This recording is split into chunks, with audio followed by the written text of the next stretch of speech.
Hey everyone, Dr. D here, and in this video we are doing our final exam review. This is exam 5, which is not comprehensive. It covers only chapters 14, 16, and 17. So let's go ahead and get started. Dr. D, Dr. D, Dr. D. Dr. D, Dr. D, Dr. D. Dr. D, Dr. D, Dr. D. Explain stuff. All right, chapter 14, Mendel and the gene idea. Again, please study all the handouts. Don't just rely on this one video. Make sure you're studying all the handouts, but I'm going to try to point out some of the more important subjects that will definitely be on the exam. Now, remember what true breeding means. These are organisms that are homozygous, which means they are, they have two of the same allele, like big B, or little b. Obviously, any term in bold, please know dominant allele, recessive allele.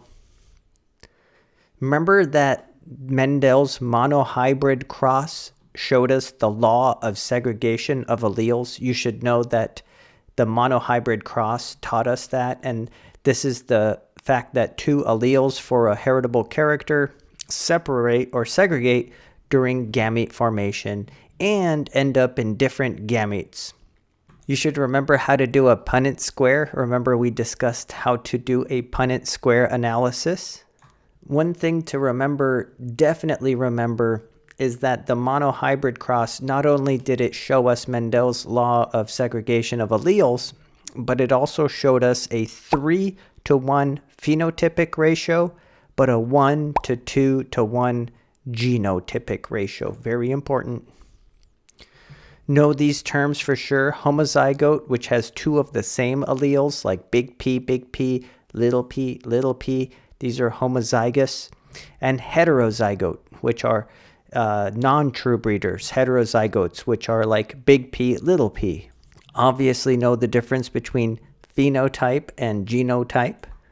Again, know the monohybrid cross. We were looking at one character or gene in this cross. And the dihybrid cross. Remember, here we're looking at two characters or two genes. Also, please remember that what Mendel called a character, we currently call a gene. And what Mendel called a trait for that character, we currently call an allele. All right, and then remember the dihybrid cross. Please remember that the dihybrid cross taught us the law of independent assortment. This was the big takeaway from the dihybrid cross, that independent assortment occurs. This means that different traits assort independently of one another. Here from your text, it states that each pair of alleles segregates independently of any other pair of alleles during gamete formation. And remember that this showed us what happens during metaphase 1 of meiosis, where those tetrads line up by independent assortment. And remember, this is so important, that the phenotypic ratio of a dihybrid cross is 9:3:3:1. Very, very important stuff. And lastly, recall that Mendel disproved the blending hypothesis, right? That organisms are just simply a blend of the parents. Instead, he showed that alleles are passed on in a discrete fashion. And that's pretty much it for this chapter. Let's move on to the next one. All right, are you ready for chapter 16, the molecular basis of inheritance? Please remember all this good stuff about DNA.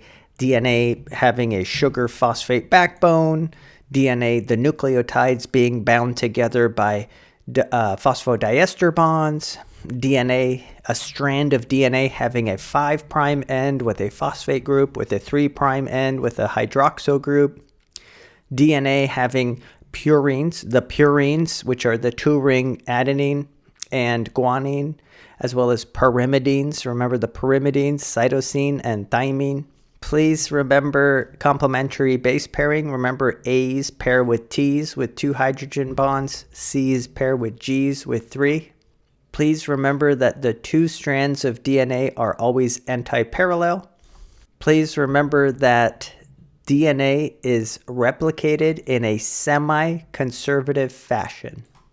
Remember that prokaryotes, like bacteria, have only one origin of replication during DNA replication, whereas eukaryotes have several origin of replication. And then please know how DNA replication works, including the role of all these different proteins and enzymes like helicase, which unwinds the DNA, single-strand binding proteins, which bind to and stabilize the single-strand DNA, preventing reannealing, topoisomerase, which relieves the strain of twisting, by breaking, swiveling, and rejoining DNA strands. Remember the role of primase, which puts down a primer. Remember the role of DNA polymerase 3, which copies the DNA. Remember that DNA needs to be synthesized in a 5' to 3' fashion. The daughter strand of DNA is always synthesized in a 5' to 3' fashion. And remember, the enzyme that takes care of this is DNA polymerase 3. Remember that DNA polymerase 3 cannot begin a new second strand of DNA. Instead, it's RNA polymerase or primase that first puts down a short RNA primer, and then DNA polymerase 3 can build because it has something to build off of. Remember the difference between the leading strand, where the DNA is being synthesized 5' to 3' towards the replication fork. This leading strand needs only one primer at the very beginning. And then remember, on the lagging strand, the DNA is being synthesized 5' to 3' away from the replication fork. And this requires a series of small fragments of RNA and DNA called Okazaki fragments. And then, so primers are put down by primase, followed by DNA being copied by DNA polymerase 3, followed by the primers being substituted for DNA by DNA polymerase 1. And finally, do you recall that DNA ligase joins the two Okazaki fragments? And then also, do you remember topoisomerase was working somewhere upstream in order to break, swivel, and rejoin the double-strand DNA to prevent supercoiling, to prevent overwinding of the DNA?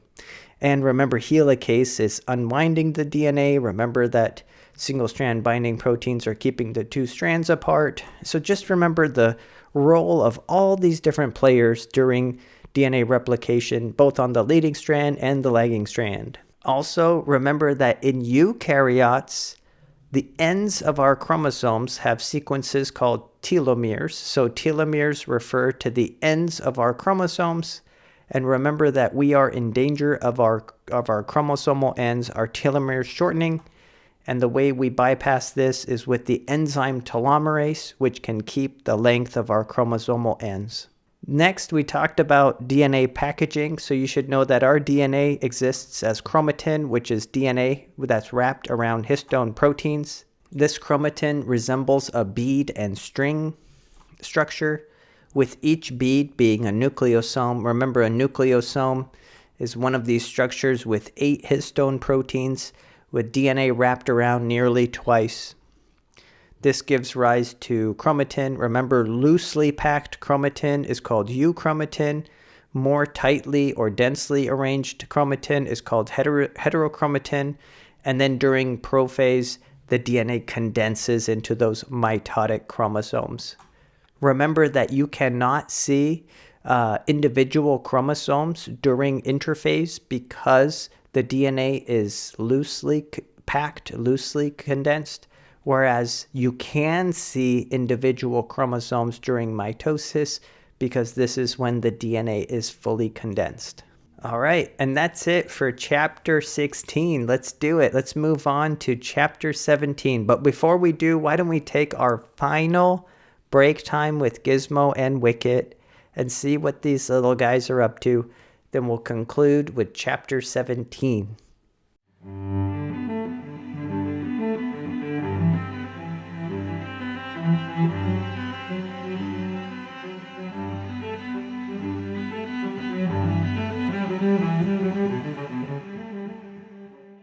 All right, welcome back from break time with Gizmo and Wicket. This is it, chapter 17, the final chapter for this semester. Let's go ahead and cover chapter 17, gene expression. Please know, obviously, what gene expression is and how it has two stages, transcription and translation. Obviously, as always, know all of these words, know these concepts. Here's some important information. Know that transcription and translation happen in the same place in the cytoplasm and the same time in bacterial cells. Whereas in eukaryotes, you should know that transcription occurs first in the nucleus, and then there is RNA processing in the nucleus, which, by the way, remember, there's no RNA processing in bacteria. And then later on, there is translation in the cytoplasm. So you should know the difference between bacterial gene expression and eukaryotic gene expression. You should know the central dogma of molecular biology states that information flows from DNA to mRNA to protein. You should know about the triplet code. Remember the codons. Here's the codon table. You should remember the start codon AUG. Not only should you know that this is the start codon, but that it also codes for the amino acid methionine. And you should know the three stop codons, UAA, UAG, and UGA. Please remember those four codons. You don't need to memorize any of the other codons, but you should know that the codon table is redundant, meaning more than one codon may specify a particular amino acid, but you should know that the codon table is not ambiguous, which means no codon specifies for more than one particular amino acid. You should know that codons must be read in the correct reading frame. You should know about RNA polymerase, which copies the DNA into messenger RNA. You should know that RNA polymerase binds to the promoter. The promoter is a stretch of DNA upstream of the gene on which the RNA polymerase binds. You should know that transcription begins at the start point, okay? And you should know that the RNA transcript is synthesized in a 5' to 3' fashion. You should know that only the template strand of the gene is copied. You should know that in eukaryotes, the promoter contains a sequence known as the top box. You should know for sure, you should know that in eukaryotes, before RNA polymerase binds, transcription factor proteins need to bind to the promoter. Whereas in prokaryotes, like bacteria, the RNA polymerase directly binds to the promoter without the help of transcription factor proteins. You should know that in eukaryotic cells, pre-mRNA must undergo RNA processing in order to become mature mRNA. You should know that the pre-mRNA needs to obtain a 5' cap, a 3' poly A tail, and then have the introns spliced out. You should know again about RNA splicing, that the introns, you should know that the introns are non-coding sequences in the eukaryotic genes that need to be spliced out from mRNA. They need to be excised. Whereas the exons are coding regions on the mRNA which need to be spliced together. The spliceosome enzymes are responsible for splicing out the introns and bringing the exons together. You should know about alternative splicing. Remember, alternative splicing allowed for more than one protein product from a particular gene. So remember that humans, for instance, only have 25,000 different genes, but they can make upwards of 80,000 different proteins. How? Well, thanks to alternative splicing, which by shuffling exons around or leaving exons out or including exons gives you a different polypeptide product, a different protein product, resulting in more proteins than number of genes. You should know that tRNA or transfer RNAs, these are the printer cartridges, I call them. They are required for translation by the ribosome. You should know that tRNA possess an anticodon, which pairs up with codons on the mRNA, as well as an amino acid attachment site at the other end. You should know that these amino acyl tRNA synthetases, they are the ones responsible for charging tRNA and for loading up tRNA with amino acids. You should know about translation. Remember the P site? This is the P site has peptidyl transferase activity, forming the peptide bond. The A site is for accepting new tRNA. The E site is for exit or ejecting uncharged tRNA or empty tRNA. You should know that the ribosome only begins translation at the start codon, and then it reads every codon from that point until the first stop codon. You should know that the stop codon is not recognized by a tRNA. Instead, the stop codon is recognized by a protein called release factor. You should know that mutations are changes in the genetic material. Point mutations are changes in just one nucleotide pair. You should know that sickle cell is the result of a missense mutation. You should know the different types of substitution mutations, silent mutations where the codon is changed but not the amino acid that codes for, missense mutations where the codon is changed and the amino acid is also changed, and nonsense mutations where the codon is changed to a stop codon. And then lastly, we learned about insertion mutations and deletions. In insertions, you're adding a nucleotide to a particular reading frame, and in deletions, you're removing a nucleotide. Either way, you're shifting the reading frame. This is called a frame shift mutation, and you should know that these frame shift mutations are often much more disastrous or deleterious than the substitution mutations that we had listed here. With that, we reach the end of the course. Thank you for joining me. It's been an honor and privilege for me to provide this content for you between the lecture videos and the exam review videos. I hope you learned a lot. I hope you took away some good information that you can use in your future classes and in your future career. Stay in touch. Let me know if you have any questions in the comment box below, and I will catch you guys next time. Dr. D, Dr. D, Dr. D. Dr. D, Dr. D, Dr. D. A Dr. D, Dr. D, Dr. D. Dr. D, Dr. D, Dr. D.